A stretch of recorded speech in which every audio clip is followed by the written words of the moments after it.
ಯಾರ್ಯಾರು YouTube on ಮಾಡಿ ನನ್ನ ಚಾನಲ್ ಓಪನ್ ಮಾಡಿ ನನ್ನ ವಿಡಿಯೋ ನೋಡಕತ್ತಿದಿರಲ್ಲ, ಎಲ್ಲರಿಗೂ ನಮಸ್ಕಾರಗಳು. ಸೊ ಇವತ್ತಿನ ವಿಡಿಯೋದೊಳಗಡೆ ನಾವು ಯಾವ ವಿಷಯದ ಬಗ್ಗೆ ಮಾತಾಡಕ್ ಹೊಂಟಿದ್ದೆವು, ಆಮೇಲೆ ಇವತ್ತಿನ ವಿಡಿಯೋ ಎಸ್ಪೆಷಲಿ ಯಾರಿಗಾಗಿ ನಾ ಮಾಡಾಕತ್ತಿದ್ದೇನಪ್ಪ ಅಂದ್ರೆ, ಜೀವನದೊಳಗಡೆ ಆಲ್ರೆಡಿ ನಿಮಗೆ ಗೊತ್ತೈತಿ ಏನು ಮಾಡ್ಬೇಕಂತೇಳಿ, ಬಟ್ ಅದನ್ನ ಮಾಡಾಕ ಸ್ವಲ್ಪ ತಡ ಮಾಡಾಕತ್ತಿದ್ದೀರಿ, ಅಥವಾ ನೀವು ಬಹಳ ಲೇಜಿ ಇದ್ದೀರಿ. ನಿಮ್ಗೆ ಗೊತ್ತೈತಿ. ಸೊ ಗೋಲ್ ಆಲ್ಮೋಸ್ಟ್ ಕ್ಲಿಯರ್ ಇರ್ತೈತಿ. ಅಂದ್ರೆ ಅದು ದೊಡ್ಡ ಗೋಲ್ ಆಗಿರ್ಬೋದು, ಸಣ್ಣ ಗೋಲ್ ಆಗಿರ್ಬೋದು, ಒಂದು ದೊಡ್ಡ ಕೆಲಸನ ಆಗಿರ್ಬೋದು ಅಥವಾ ಸಣ್ಣ ಕೆಲಸ ಆಗಿರ್ಬೋದು. ಬಟ್ ಅದನ್ನು ಮಾಡಕ್ಕೆ ನೀವು ಒಂದು ಆಲಸ್ಯ ತೋರಿಸ್ತೀರಿ, ಲೇಜಿನೆಸ್ ತೋರಿಸ್ತಿರಲ್ಲ. ಸೊ ಅಂಥವ್ರಿಗೋಸ್ಕರ ಈ ವಿಡಿಯೋನ ಮಾಡಾಕತ್ತಿದ್ದೀನಿ. ಸೊ ನಿಮಗೆ ಎಕ್ಸಾಂಪಲ್ ಆಗಿ ಹೇಳ್ಬೇಕಂದ್ರೆ, ಎಷ್ಟೋ ಜನ ನೀವು ಸ್ಟೂಡೆಂಟ್ಸ್ ಇದೀರಿ ಇದ್ರೊಳಗಡೆ. ಸೊ ನಿಮ್ಗೆ ಪಕ್ಕಾ ಗೊತ್ತಿರ್ತೈತಿ ಅಥವಾ 100% ಶೋರ್ ಇರ್ತೈತಿ, ಇನ್ನೊಂದು ಸ್ವಲ್ಪ ದಿವಸ ಒಳಗಡೆ ನೀವು ಎಕ್ಸಾಮ್ ಬರೀಬೇಕು ಅಂತೇಳಿ ಗೋಲ್ ಕ್ಲಿಯರ್ ಇರ್ತೈತಿ, ಅಥವಾ ಆ ಕೆಲಸ ಮಾಡೇ ಮಾಡ್ಬೇಕು. ಯಾಕಂದ್ರೆ ನೀವು ಎಕ್ಸಾಮ್ ಸ್ಕಿಪ್ ಮಾಡಕ್ ಬರಂಗೇ ಇಲ್ಲ. 100% ಆ ಗೋಲ್ ಮಾಡಬೇಕು. ಬಟ್ ಏನು ಮಾಡ್ತೀರಿ ಅಂದ್ರೆ ಓದಂಗಿಲ್ಲ, ಆನ್ ಟೈಮ್ ಓದಂಗಿಲ್ಲ. ಸೊ ನಾಳೆ ಇರ್ಬೇಕಂದ್ರೆ, ನಾಳೆ ಎಕ್ಸಾಮ್ ಇರ್ಬೇಕಾದ್ರೆ ಓದೋನು ತಗೋ ಅಂತೇಳಿ ಅನ್ಕೋತೀರಿ. ಇಲ್ಲ, ಕೆಲವೊಬ್ರು ಭಾಳ ಚಂದ ರೀಸನ್ಸ್ ಕೊಡ್ತಾರೆ. ನನ್ನ ಕಡೆ ನೋಟ್ಸ್, ಸದ್ಯಕ್ಕೆ ನೋಟ್ಸ್ ಇಲ್ಲ, ನೋಟ್ಸ್ ತೊಗೊಂಡು ಆಮೇಲೆ ಓದೋನು ಅಂತಾರೆ. ಬುಕ್ಸ್ ಇಲ್ಲ ಅಂತೇಳಿ ಅಂತಾರೆ. ಕೆಲವೊಬ್ಬರಂತೂ ಇನ್ನು ಎಕ್ಸಾಮ್ ಡೇಟ ಫಿಕ್ಸ್ ಆಗಿಲ್ಲ ಅಂತೇಳಿ ಅಂತಾರೆ. ನೋಟಿಫಿಕೇಶನ್ ಬಿಟ್ಟಿಲ್ಲ ಅಂತಾರೆ. ಸೊ ನೋಟಿಫಿಕೇಶನ್ ಬಿಡ್ಲಿ, ಎಕ್ಸಾಮ್ ಡೇಟ್ ಬಿಡ್ಲಿ, ಅದೇನು ಯೂಸ್ ಇಲ್ಲ. ಯಾಕಂದ್ರೆ ನೀವು ಎಕ್ಸಾಮ್ ಬರೀಲೇಬೇಕು, ಅದ್ರಾಗೇನು ಎರಡನೇ ಮಾತೇ ಇಲ್ಲ.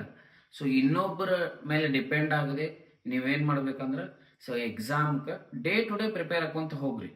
ಸೊ ಸಿಂಪಲ್ ಆಗಿ ಬರೀ ಕಾರಣ ಕೊಡ್ಕೊಂತ ಹೋದ್ರಿ ಅಂದ್ರೆ, ಸೊ ಇನ್ನೊಂದು ಸ್ವಲ್ಪ ದಿವಸ ಆದ್ಮೇಲೆ ನೀವು ಬೆಳೆದ ದೊಡ್ಡವರಾಗ್ತಿರಲ್ಲ, ಅವಾಗ ನೀವು ಯಾವುದೇ ಕಾರಣ ಕೊಟ್ಟರು ನಡೆಯಂಗಿಲ್ಲ.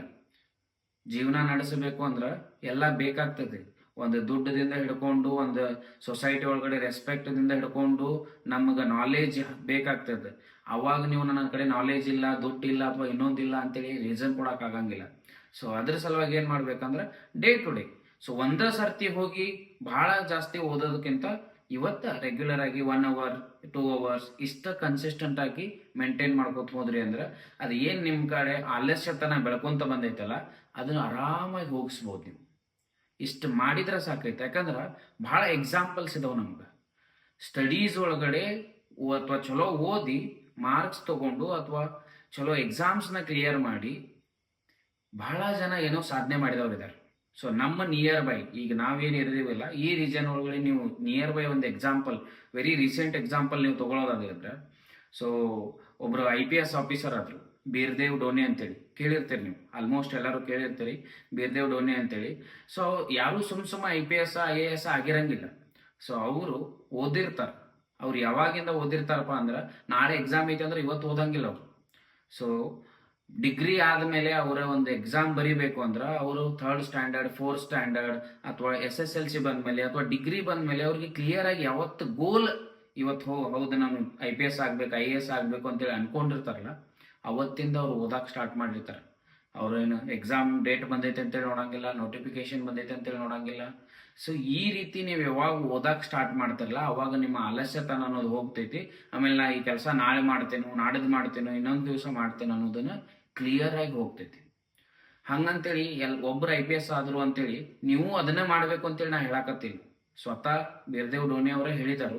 ಸೊ ನಾವೊಬ್ಬ IPS ಆಗಿದ್ದೀನಿ ಅಂತೇಳಿ ನೀವು ಆಗಬೇಕು ಅಂತೇಳಿ ಏನಿಲ್ಲ. ಸದ್ಯಕ್ಕೆ ನೀವು ಏನು ಕಲಿಯಾಕತ್ತಿದಿರಲ್ಲ ಅದನ್ನ ಕರೆಕ್ಟಾಗಿ ಕಲ್ತ್ರ ಸಾಕು, ನೆಕ್ಸ್ಟ್ ನೀವು ಏನು ಬೇಕಾದರೂ ಆಗ್ಬೋದು ಅಂತೇಳಿ. ಸೊ ಅದಕ್ಕೋಸ್ಕರ ನಿಮ್ಮ ಆಲಸ್ಯತನ ಬಿಡ್ರಿ. ಆಮೇಲೆ ನೀವು ನಿಮ್ಮ ಮೇಲೆ ಕಾನ್ಸಂಟ್ರೇಟ್ ಮಾಡಿ, ಸ್ವಲ್ಪ ಆಲಸ್ಯತನ ಬಿಟ್ಟ ಆಕ್ಟಿವ್ ಆಗಿ ಪ್ರತಿ ದಿವಸ ಕನ್ಸಿಸ್ಟೆಂಟ್ ಆಗಿ ಸ್ವಲ್ಪ ಸ್ವಲ್ಪ ಓದ್ಕೊಂತ ಹೋಗ್ರಿ. ಸೊ ಓದವ್ರದ್ದು ಈ ರೀತಿ ಆದ್ರೆ ಇನ್ನೂ ಕೆಲವೊಂದು ಜನ ಇರ್ತಾರೆ. ಸೊ ಯಾವ ರೀತಿಪ್ಪ ಅಂದ್ರೆ, ಅವ್ರಿಗೆ ಏನ್ ಅನ್ನಿಸ್ತಿರ್ತೈತೆ ಅಂದ್ರೆ, ಜೀವನದೊಳಗಡೆ ಏನಾರೇ ಒಂದು ಸಣ್ಣ ಬಿಸ್ನೆಸ್ ಆದ್ರೂ ಆಗಿರ್ಲಿ, ಬಟ್ ನಾ ಮಾಡಬೇಕು ಅಂತೇಳಿ ಅವ್ರು ಅನ್ಕೊಂಡು ಅನ್ಕೊಂಡು ಅನ್ಕೊಂಡ ಕೆಲವು ವರ್ಷಗಳು ಮುಗಿದ್ಬಿಡ್ತಾವ. ಒಂದು ಸಾಧಾರಣ ಒಂದು ಹೋಟೆಲ್ ಇಡೋದ್ರಿಂದ ಹಿಡ್ಕೊಂಡು, ಒಂದು ಗ್ಯಾರೇಜ್ ತೆಗಿಯೋದ್ರಿಂದ ಹಿಡ್ಕೊಂಡು, ಇನ್ನೊಂದು ಯಾವ್ದಾದ್ರು ಬಿಸ್ನೆಸ್ ಓಪನ್ ಮಾಡ್ಬೇಕು ಅನ್ಕೊಂತ ಅವ್ರು ಅರ್ಧ ಜೀವನ ತೆಗಿತಾರೆ ಅನಿಸ್ತೈತೆ ನನಗೆ. ಬಹಳ ನಾ ಎಕ್ಸಾಂಪಲ್ ಕೇಳಿದ್ದೀನಿ. ಮತ್ತು ನಾ ಯೂಶ್ವಲ್ ಆಗಿ ಫ್ರೆಂಡ್ಸ್ ಜೊತೆ ಆಗಿರ್ಬೋದು, ದೊಡ್ಡವ್ರ ಜೊತೆ ಆಗಿರ್ಬೋದು, ಬಹಳ ಜೊತೆ ಡಿಸ್ಕಷನ್ ಮಾಡ್ಬೇಕಾದ್ರೆ ಹೊರಬರುವ ವಿಷಯಗಳು ಯಾವಪ್ಪ ಅಂದ್ರೆ, ಇವಾಗ ಏನೋ 5 ವರ್ಷದ ಹಿಂದಿಂದ ಅನ್ಕೊಂಡಾಕತ್ತಿದ್ದೀನಿ ಇದನ್ನ ಮಾಡಬೇಕು ಅಂತೇಳಿ, ಬಟ್ ಇನ್ನೂ ಆಗಾಕತ್ತಿಲ್ಲ. 10 ವರ್ಷದ ಹಿಂದಿನಿಂದ ಮಾಡಬೇಕು ಅನ್ಕೊಂಡಿದ್ದೀನಿ, ಇನ್ನೂ ಆಗಾಕತ್ತಿಲ್ಲ. ಸೊ ನಾ ಬಹಳ ಜನರದ ಎಕ್ಸಾಂಪಲ್ ನೋಡಿದೇನು.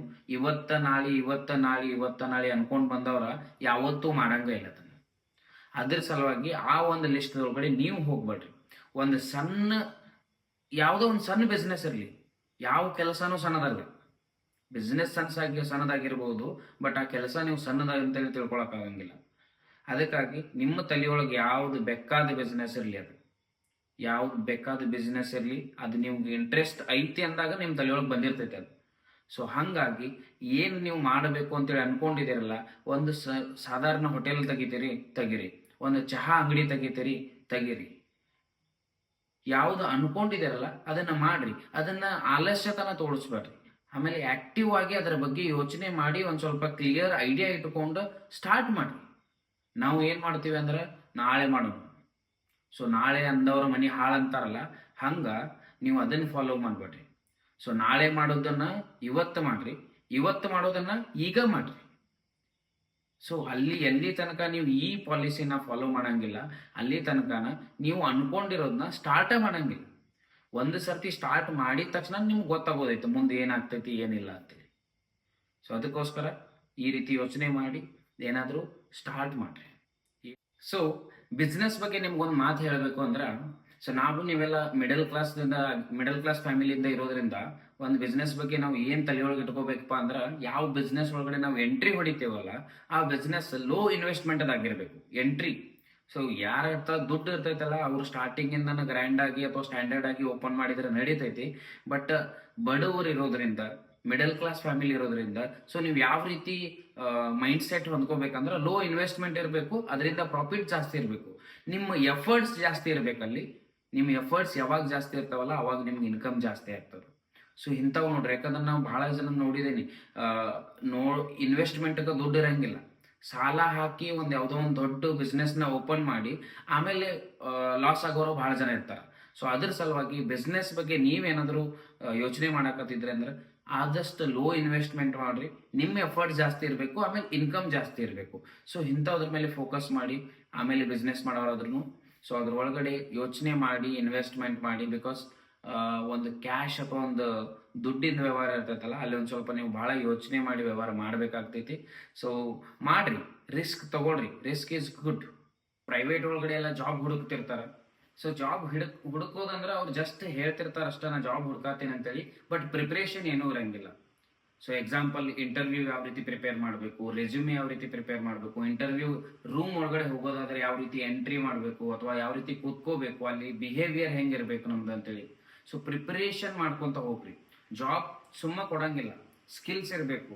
ಸೊ ಸ್ಕಿಲ್ಸ್ ಮೇಲೆ ಇವತ್ತಿಂದ ನೀವು ಫೋಕಸ್ ಮಾಡಕ್ ಸ್ಟಾರ್ಟ್ ಮಾಡ್ರಿ, ಸ್ಕಿಲ್ಸ್ ಬೆಳೆಸ್ಕೊಳ್ರಿ. ಆಮೇಲೆ ಆಬ್ವಿಯಸ್ಲಿ ನಿಮ್ಗೆ ಜಾಬ್ ಅಥವಾ ಕೊಡ್ತಾರೆ. ಜಾಬ್ಸ್ ಇರೋದ ನಿಮ್ಮಂತವ್ರಿಗೆ, ಯಾರ ಹತ್ರ ಸ್ಕಿಲ್ಸ್ ಇರ್ತದೆ, ಯಾರು ಎಫರ್ಟ್ ಹಾಕಕ್ ರೆಡಿ ಇದಾರಲ್ಲ ಅವ್ರಿಗೆ ಜಾಬ್ ಕೊಡ್ಬೇಕು, ಅವ್ರು ಬೇರೆ ಪರ್ಯಾಯ ಇಲ್ಲ. ಸೊ ಅದಕ್ಕೋಸ್ಕರ ವರ್ಕ್ ಮಾಡ್ರಿ. ಸೊ ಲಾಸ್ಟಕ್ಕೆ ನಿಮ್ಗೆ ಒಂದು ಹೇಳೋದೇನಂದ್ರ, ಸೊ ಆಲ್ಸಿತನ ಅನ್ನೋದು ಅಥವಾ ಈ ಲೇಜಿನೆಸ್ ಅನ್ನೋದು ಒಂದು ರೋಗ ಇದ್ದಂಗ. ಸೊ ಆದಷ್ಟು ಈ ರೋಗದಿಂದ ದೂರ ಇರ್ರಿ ಅಂತ ಹೇಳಕ್ ಇಷ್ಟಪಡ್ತೀನಿ. ಸೊ ವಿಡಿಯೋ ನೋಡಿದ್ದಕ್ಕಾಗಿ ಧನ್ಯವಾದಗಳು.